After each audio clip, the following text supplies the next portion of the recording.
Hello and welcome back to my YouTube channel where I talk about philosophy, books, and pretty much whatever I want. Today I thought I would sit down and talk to you about my 8 favorite books of 2024 so far, featuring my Goodreads reviews. All spoilery things I'm pretty sure will be blurred out, so don't worry, I will not spoil anything for you. It is very hot here in Los Angeles right now. It was 100 degrees yesterday and today it's gonna be like 95. So this is going to be a very chill, relaxed talk about some of my favorite books, because frankly I don't have the energy for anything else. Don't forget to like and subscribe, and let's jump into the video. We are starting this book journey with Starling House by Alex E. Harrow. I rated this 5 stars, obviously, and in my review I said if you told me that an Alex E. Harrow book would be one of my new favorites, I wouldn't have been convinced. When I read Starling House, I had only read one other book by her, and I'm pretty sure I gave that book 2 stars. I think it was called The 10,000 Doors of January, but there was something about her writing that I did want to give another shot because it's very flowery and lyrical,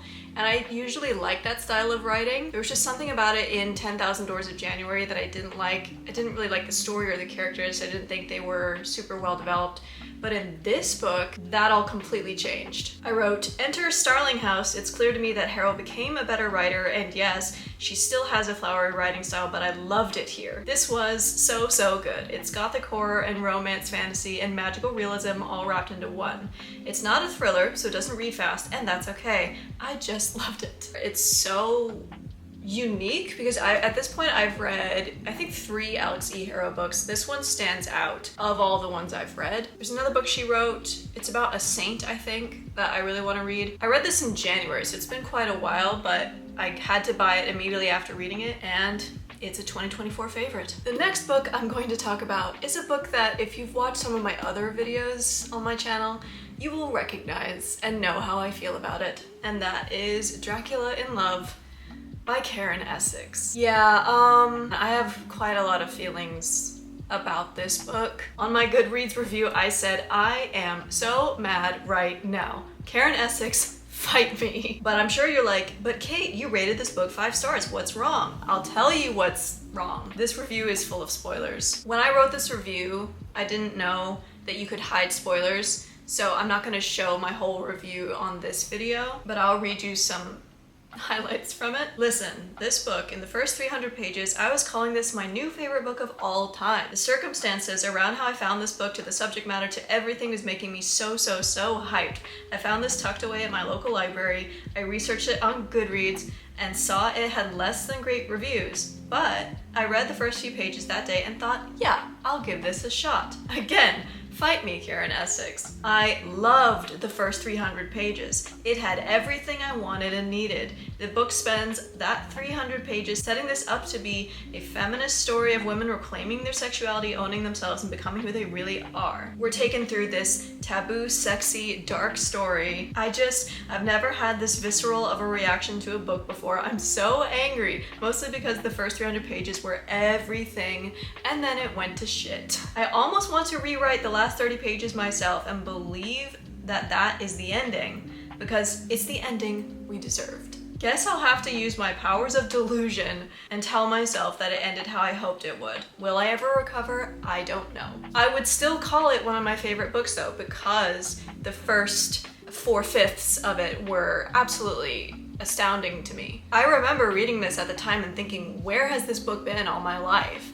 And then the ending goes the way that it goes. But overall, I think a lot of liberties were already being taken in writing this story. I don't understand why it had to end the way that it did, but like, I'm learning a lot about my reading taste this year and what makes a book a 5-star. And for me, I love when books make the impossible possible. So like, that's why I love the original Dracula so much, because Bram Stoker said when he published it, no, this happened. So I love this idea that somewhere out there, Dracula may actually exist and we just don't know about him or whatever. And it's the same with this book. This has the same elements. I want to reread this soon and see if it makes me as angry as it did back then. It probably will, but it is still a favorite of 2024. In the same vein as making the impossible possible, we have The Ministry of Time by Kellyanne Bradley. This is another book that kind of has mixed reviews because it tries to do a lot of things at the same time, which I guess for some people it either works or it doesn't. For me, it worked. Rest assured, I will always have a contrary opinion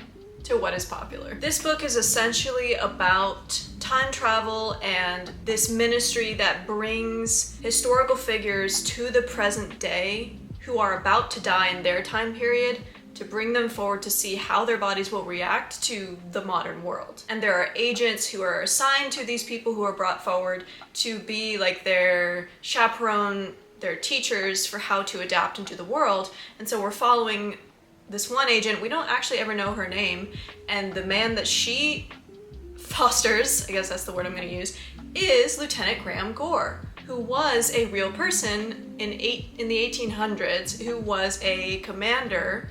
I think he was a commander on the Franklin expedition, which if you don't know about the Franklin expedition, Google it, research it. It is fascinating. It's one of those stories that has stuck with me for years now because I find it so haunting. It pulls me in every single time. And I watched The Terror back in 2017, which is a miniseries about the Franklin expedition, but with a supernatural twist on it. So I already knew about that story and the characters. When I read that it was Lieutenant Graham Gore, I was like, oh, hey, I know you. That's so cool. In my review, I wrote, wow, well, welcome to my small list of favorite books of all time. It has been such a joy the last year or so to read so many books, really discover what my taste in fiction is, and what makes a book a 5-star for me. This fits into the categories of making the impossible possible, stories involving ships, and stories involving time.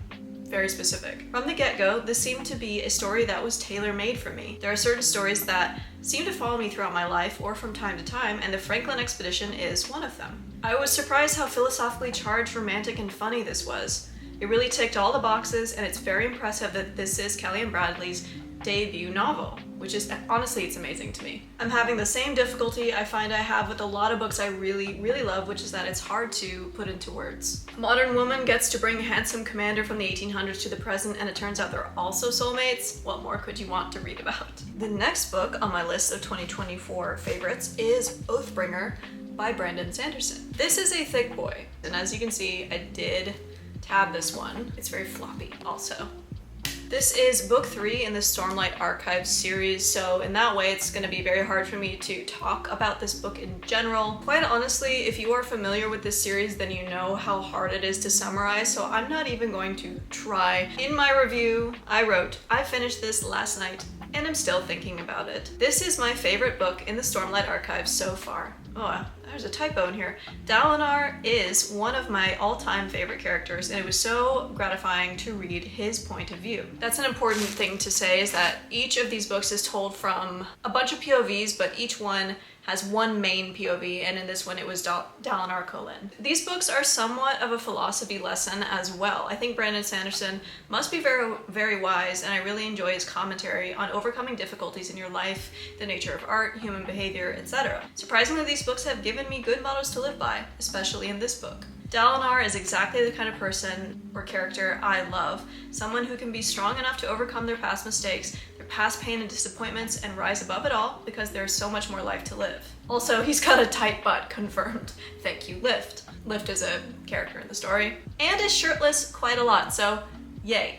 These books are still very PG, and that's fine. I personally prefer a little more grit and spice in my stories, but these are still amazing. Brandon Sanderson's not known for writing spice in his stories or romance really at all. This one had more of it though, for sure. I'm glad I didn't listen to people who said the series goes downhill after book 2 and that books 3 and 4 aren't as good. I don't know what those people are on, because this one is objectively, in my opinion, the best of the series so far. I have started Rhythm of War, which is book 4. But it's gonna be a while before I finish that one, because that one is also like 1,300 pages. I used to say that the ending of The Way of Kings, which is book 1, was my favorite so far. Nope, not anymore. That ending has been dethroned by the ending of Oathbringer. And if you've read this book, you know what I'm talking about. Also, this holds the title for longest book I've ever read in my life. At a whopping 1,243 pages, it beat out The Witching Hour by Anne Rice, which I read in 2023, which was 1,207 pages according to Goodreads. So if you want what may be considered one day as one of the greatest classics of high fantasy of all time, I would definitely check out the Stormlight Archives. and let me know what you think about book 3. The next book I have on the list is A Court of Wings and Ruin by Sarah J. Maas. This is book 3 in the ACOTAR series. Again, probably won't be able to describe the plot to you, but I feel like most people know about this series, and if you don't, then you probably live under a very large rock. In my review, I wrote, "I can't believe what I'm about to say, but I loved this book. Loved it." After finishing A Court of Mist and Fury, which I didn't really enjoy, I rated it 2 stars. I didn't expect to enjoy this one as much as I did. I thought I was recognizing a pattern in Sarah J. Maas books. The first book in her series is generally well liked and received, and then the books following that are a letdown, but I was wrong. I'm so surprised by my love of this book that I'm tempted to reread A Court of Mist and Fury to see if I was wrong then too. Are these books ridiculous? Yes. Is Sarah J. Maas addicted to using bizarre turns of phrase quite often, like "my knees barked in agony"? He sketched a bow. She clicked his or her tongue. Yes, she is. But there's something about these books, you want to keep reading them, you want more. I was surprised at how ambitious this book was. Sarah J. Maas did a great job of weaving all these moving pieces together. This book made me cry.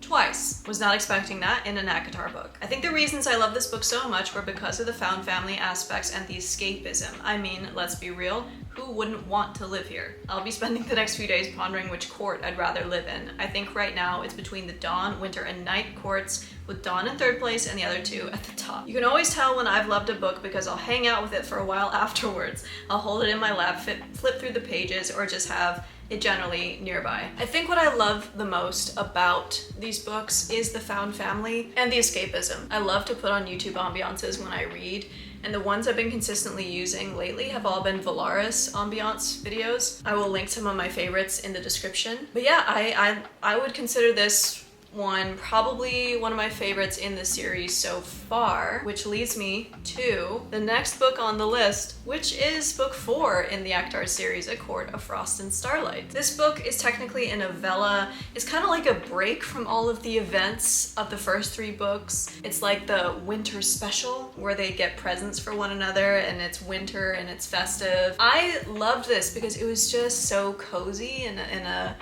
nice respite from everything that happened in the first 3 books. This one is also the least liked on Goodreads, or in general. I feel like not a lot of people like this one, but I really liked it. This book is really all vibes, no plot. That's what it's for, and I respect that. I finished reading this in the coziest way. I sat on a fuzzy blanket with a glass of wine, I had mood lighting, the fireplace going, and a winter ambiance playing on the TV. It was perfect. Once again, you can always count on me to love things that a lot of people don't like. Next is a book that, if you are familiar with my other book content on my channel, you are well aware that this is my new favorite book of all time, and that is The Angel's Game by Carlos Ruiz Zafón. This is book 2 in the Cemetery of Forgotten Books series. This one is almost kind of a standalone. I guess you could read it without first reading The Shadow of the Wind, but I would still recommend reading Shadow of the Wind because that's one of the best books of all time, in my opinion also. But there's just something about this one. There is so much in this book. It is a very weird book. A lot happens. There's a lot of twists and turns. It's a lot of genres mixed together. It's definitely gothic horror and romance and suspense, but it's written in this rich, colorful way that only I feel Carlos Ruiz Zafón can do. I have not been able to stop thinking about this book for weeks. I'm almost done rereading it for the 2nd time. This is the type of book I would just bring with me to places, just to have it there, to hang out with it in case I wanted to read it. In my Goodreads review, I wrote, wow. Wow. And again at the end of the review, wow. Just wow.